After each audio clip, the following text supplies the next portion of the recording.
자, 그랬더니 중국이 바짝 쫄은 것 같습니다. 그 이유가 뭘까요? 그리고 이런 상황에서 중국이 가만히 있지 않고 한국과 일본에 대해서 뭔가 강력한 압박을 하고 있는데 두 나라가 또 대응 방법이 또 달라요. 또 그 이유는 뭘까요? 또 어떻게 다를까요? 이런 것들을 한번 다뤄보겠습니다.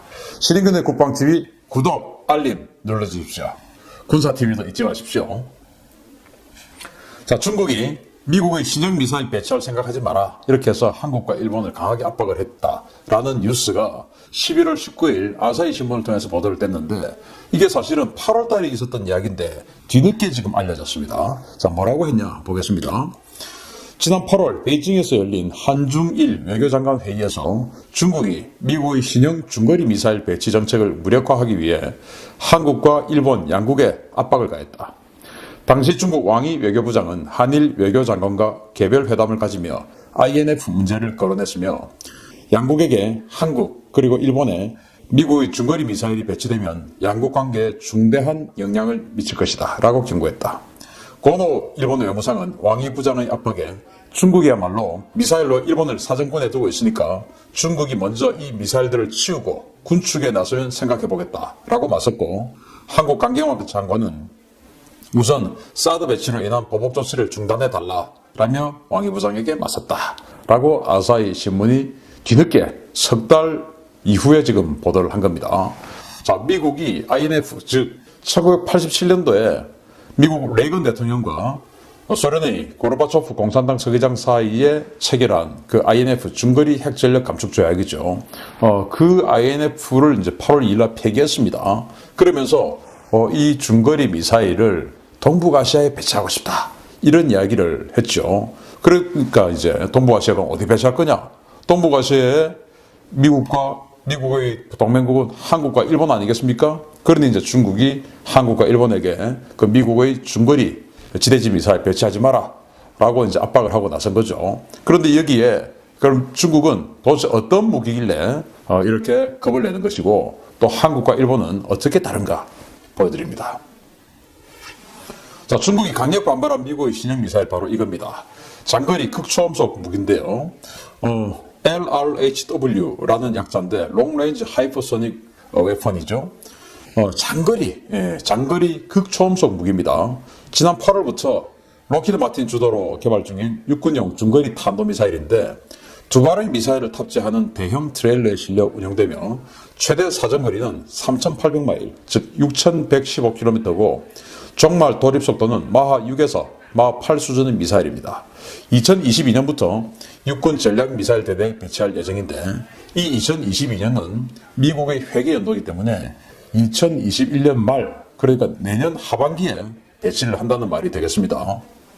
자, 이게 탄두예요. 탄두가 이제 분리되어서 마지막에 돌입할 때 이 모습인데 이게 이제 아주 극초음속 활공 비행체이기 때문에 회피 기동도 하면서 그런 식으로 해서 이제 방공망을 회피하고 중국이 지금 S-300, S-400 이런 거 배치했지 않습니까? 그런 것들 이제 뚫으면서 중국을 타격한다라는 것인데 이걸 이제 한국 또는 일본에 배치하고 싶다라는 게 미국의 속내고, 중국은 이거 배치하면 자기네들이 막아낼 수 없는 미사일이기 때문에 이거 배치하지 마라. 배치하면 한국과 일본 너희들 가만두지 않을 것이다. 이제 이렇게 우리에게 압박을 한 것이죠.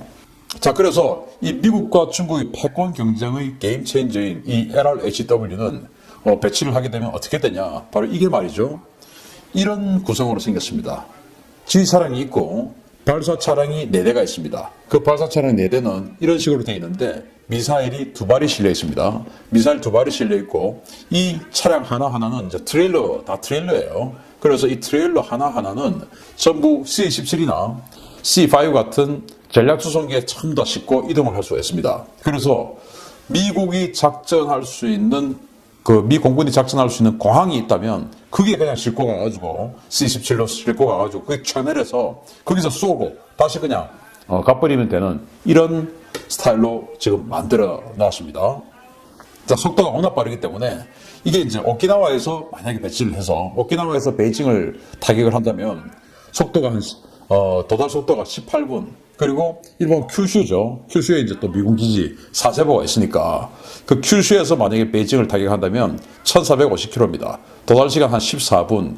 그리고 이제 한국 군산에 또 미군 기지가 있으니까 미군 공항이 있죠. 여기에서 만약에 공격을 한다면 베이징까지 960km, 도달 시간 9분입니다. 자, 안 그래도 막아내기 힘든 극초음속 비행체인데 이것이 만약에 한국에 배치를 하게 됐을 때는 9분밖에 안 걸리니까 뭐 중국으로서는 막아내기 힘든 그리고 굉장히 공포스러운 그런 무기가 되는 것입니다. 자, 그러니까 이제 미국 입장에서는 기왕이면은 14분, 18분 이런 것보다는 한국에 배치해서 10분 이내에 그냥 중국 수도를 공격할 수 있는 자산을 가지고 있을 수 있다면 굉장히 유리하겠죠. 그래서 저는 이런 걸 가지고 방위비 분담금 압박이라든지 뭐 이런 지금 한일 관계 이런 것에 다 이제 미국이 사실은 조정할 수 있지 않습니까? 그런 부분에 있어서 사실은 이런 것들을 우리가 배치할 수 있는데 방위비 분담금 너무 그런 식으로 하지 마라. 그래서 이 정도 선에서 끝내자. 이렇게 할 수 있는 카드로 쓸 수 있지 않을까. 우리가 안 해준다면 미국은 일본에 배치하면 됩니다. 그렇지만 보시다시피 5분 이상 이렇게 차이가 나기 때문에 그래도 한국에 배치하는 것이 훨씬 낫다라고 생각을 할 수밖에 없거든요. 그래서 이런 걸 미국과의 협상 카드로 좀 쓸 수 있지 않을까 생각이 되고, 그러면 이것만이냐? 또 있습니다. 군산에서 쏘면 베이징까지 또 7분 만에 가는 게 있어요. 이건 뭐냐? 장거리 정밀 화력 미사일인데 키존의 에이테크스의 대체하는 신형 전술 미사일인데 하이마스에도 탑재되고 그리고 M270 MLRS 발사대에서도 쏠 수 있는 그 에이테크스 미사일 대신 꽂아서 쏠 수 있는 겁니다. 현재는 지금 499에서 700km급의 DSM (Deep Strike) 미사일을 지금 개발해서 지금 실전 배치 직전에 이루고 있는데 이걸 앞으로는 사정거리 1000km까지 내리는 것을 지금 추진 중이고 일본도 이것을 미국에게 도입을 하는 것을 목표로 지금 협상 중에 있습니다. 자, 우리가 일본은 전수방위 그러니까 자신들을 향해서 공격해오는 그런 무장들만 가지고 있다. 그것을 이제 막아내는 무장들만 가지고 있다라고 우리는 알고 있고, 만약에 한일 간에 전쟁이 벌어지면 그럴 일 있었어도 안 되고 있을 수도 없겠지만 전쟁이 발생하면 우리는 지대지 미사일 많이 있으니까 그걸로 그냥 일본 본토 때려버리면 되지 않느냐. 이제 이런 이야기들을 하시는 분들 많아요. 맞습니다. 그렇게 하면 또 되긴 그 방법도 아주 좋은 방법 중에 하나입니다. 그런데 일본도 앞으로는 이 지대지 미사일 가지겠다. 이겁니다. 지금 일본이 평화헌법 9조 그거 지금 개정 움직임 있지 않습니까? 근데 어쨌든 이걸 사정거리 1000km까지 내렸을 때 우리 군산에 배치하면 베이징이 딱 타격거리에 들어옵니다. 왜? 군산에서 베이징까지 950km 가니까요. 그러니까 이 미사일 같은 경우는 일본에서는 베이징을 타격할 수 없는데 한국에서는 베이징을 타격할 수 있습니다. 그러니까 미국 입장에서는 이런 그 INF 폐기 이후의 중거리 미사일 이것으로 인해서 한국의 매력이 아주 올라갈 수 있는 그런 우리가 그 매력 포인트를 잡고 있는데 우리가 그걸 잘 활용하면 어떨까라는 생각을 저는 항상 해봅니다. 자, 그래서 이 게임 체인저 등장에 이제 중국은 반발하죠. 아까 왕이 외교부장이 그러지 마라, 가만두지 않겠다라고 했더니 일본의 대응은 뭐냐? 자, 당시 이 고노 장관이 지금은 이제 국방부 장관이 됐죠. 방위상이 됐으니까. 이래서 이 사람이 뭐라고 이야기하냐? 일본을 겨냥한 너희들의 지대지 미사일 천지로 있는데 그거 치우면 그리고 군축이 나서면 한번 고려해 보겠다. 이러는 거예요. 자, 우리 일본은 이거는 이제 고노의 입장입니다. 우리 일본은 SM3, Aegis Ashore 이런 MD 자산 충분하다. 즉 방패 있다. 그리고 이제 이거 미국에서 이거 도입하면 니들 막 때릴 수 있다. 그런데 그거 하기 싫으면 니들이 우리를 공격하려고 쫙 깔아놓은 뚱펑 15 이런 것들 다 제거해라. 그러면 우리 한번 생각해 보겠다. 라고 지금 나가고 있어요.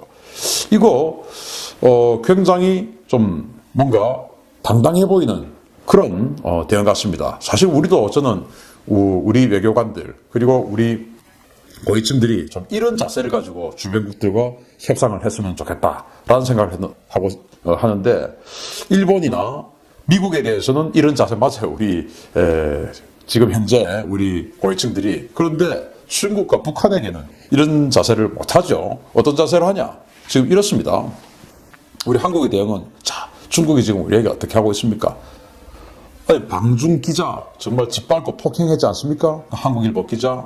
그리고 중국발 살인 스모그 지금 이제 겨울 되니까 이제 엄청나게 몰려오겠죠. 그리고 지금 홍콩 사태로 인해서 중국인 유학생들이 지금 한양대학교에서 완전히 우리 한국 학생들하고 대치를 해서 지금 난동을 부리고 있는 그 수준에 지금 이르러 있습니다. 또 동국대학교에서도 우리 한국 학생이 그 홍콩 관련한 대자보를 붙이니까 그 관련해서도 어필하고 교수에게 또 신고하고 그런 상황이 있습니다. 그리고 한국 기업 광고물을 강제 철거하는 그런 상황이 있었죠. 그리고 한반도를 겨냥해서 일본은 잽이 안 될 정도로 엄청나게 많은 탄도미사일을 배치해두고 있죠. 그리고 방공식 별구에 수시로 침범하죠. 그런데 우리 강경화 외교부 장관 뭐라고 했냐? 사드 보복 그거 좀 안 해주면 이라고 이야기하고 있습니다. 일본은 니들 우리 공격하려고 하는 그 미사일들 다 치워라. 그리고 니들도 우리 그러면은 군축해라. 군축. 그럼 나 생각해 볼게. 이러는데 우리가 더 많은 위협 그리고 더 많은 피해 더 많은 압박을 받고 있음에도 불구하고 사드 그거 어떻게 좀 이러고 있습니다. 정말 저는 좀 이러지 말고 우리도 고노처럼 니들 우리 겨냥하고 있는 뚱풍 15 그거 다 제가 해라.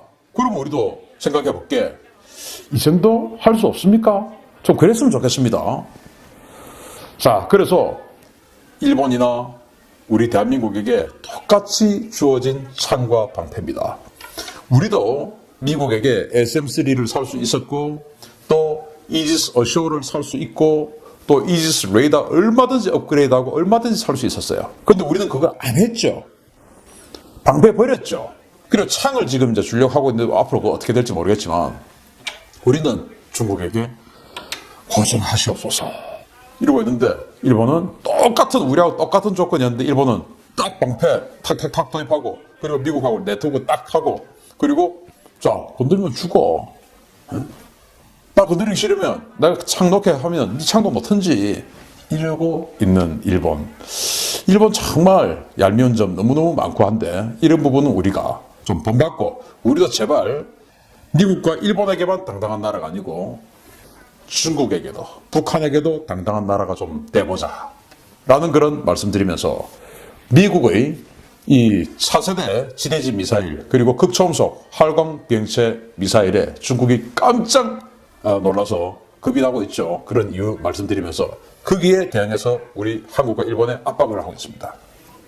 그 압박에 전혀 다른 방식으로 대응하고 있는 한일 이야기해드렸고 우리 제발 앞으로 중국, 북한에게 당당한 나라 됩시다. 마치겠습니다. 감사합니다.